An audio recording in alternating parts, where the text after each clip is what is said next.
दोस्तों, हमारे लाइफ में समय अनमोल धन है जो एक बार चला जाए तो फिर वह वापस लौटकर नहीं आता और हम इस समय को घूमने और हंसी मजाक में बीता देते हैं। हम इस समय की कीमत को कुछ नहीं समझते हैं, फिर बाद में पछताते हैं। तो चलिए इस टाइम की वैल्यू को एक कहानी के माध्यम से जानते हैं। एक गांव में एक गरीब आदमी रहता था। उसके घर में उसकी पत्नी और उसकी एक बेटी और एक छोटा बेटा था। उसकी पत्नी दूसरों के घर में काम करके अपने परिवार का खर्च चलाती थी। उसका पति रामू दिन भर नशे में डूबा रहता था और दूसरों के साथ अपना समय बर्बाद किया करता था। कहीं इधर ताश के पत्ते खेलता दिखता था तो कहीं उधर लोगों के दरवाजे बैठकर गपशप मारा करता था। अपने परिवार का ख्याल उसे बिल्कुल नहीं था। उसके माता पिता ने उसकी शादी कराकर गलती कर दी थी। बेचारी उसकी पत्नी दिन रात काम कर कर अपने बच्चों का पेट पालती थी। यदि उसकी पत्नी एक भी दिन काम पर न जाए तो उसके बच्चे भूखे रह जाते थे। इसीलिए उसकी पत्नी हर दिन दूसरों के वहां काम करने जाया करती थी। लेकिन रामू को इन सब बातों से कोई फर्क नहीं पड़ता था। उसे बस अपना समय बर्बाद करके हंसी मजाक और पत्ते खेलने में बहुत मजा आता था। शाम को शराब पीकर घर आकर जोर जोर से अपनी पत्नी को चिल्लाता था।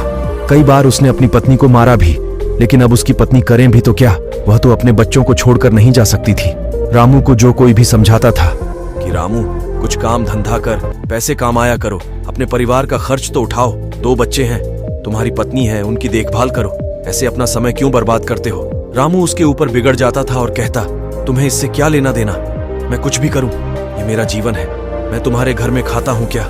इसके कारण कोई भी गांव का सदस्य उससे इस बारे में बात ही नहीं करता था।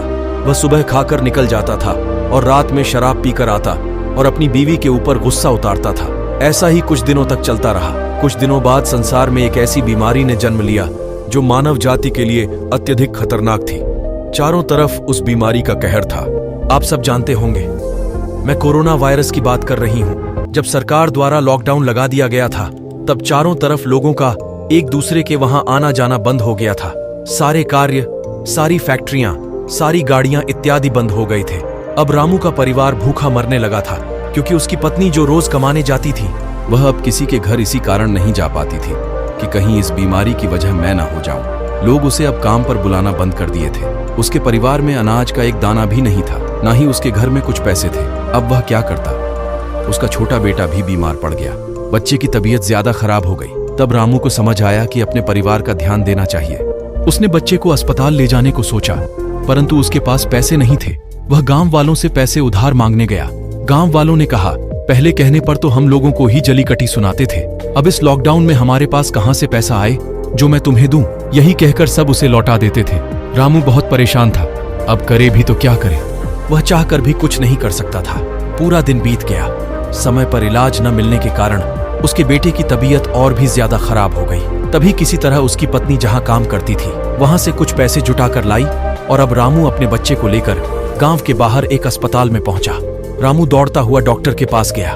उसने कहा, डॉक्टर साहब मेरे बच्चे को बचा लीजिए। डॉक्टर साहब ने सारे इंस्ट्रूमेंट लगाकर चेक किया। तब तक उसका बेटा मर चुका था। डॉक्टर साहब ने यह बात रामू से बताई, यदि तुम अपने बच्चे को 10-15 घंटे पहले ले आते तो मैं तुम्हारे बच्चे को बचा लेता।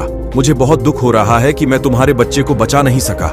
ये सुनकर रामू के पैरों के नीचे से जमीन खिसक गई। वह जोर जोर से रोने लगा और कहने लगा, ये सब मेरी गलती है। मैंने जीवन में कुछ नहीं किया, सिर्फ अपने समय को बर्बाद किया। यदि आज मेरे पास पैसे होते तो मैं अपने बेटे को हॉस्पिटल जल्दी ला पाता और मेरा बेटा बच जाता। मैंने अपने जीवन में समय को बहुत बर्बाद किया है, परंतु आज बेटे को खोने के बाद मुझे समय की अहमियत पता चल गई है। तो दोस्तों, हमें इस कहानी से यह सीख मिलती है कि हमें अपने समय को बर्बाद नहीं बल्कि उसका सदुपयोग करना चाहिए, तभी हमें जीवन में सफलता मिल सकती है।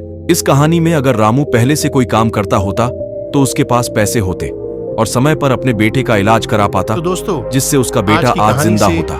क्या सीख मिली कमेंट बॉक्स में जरूर बताएं और ऐसी ही मोटिवेशनल कहानी के लिए हमारे चैनल मोटिव बुधा को जरूर सब्सक्राइब करें।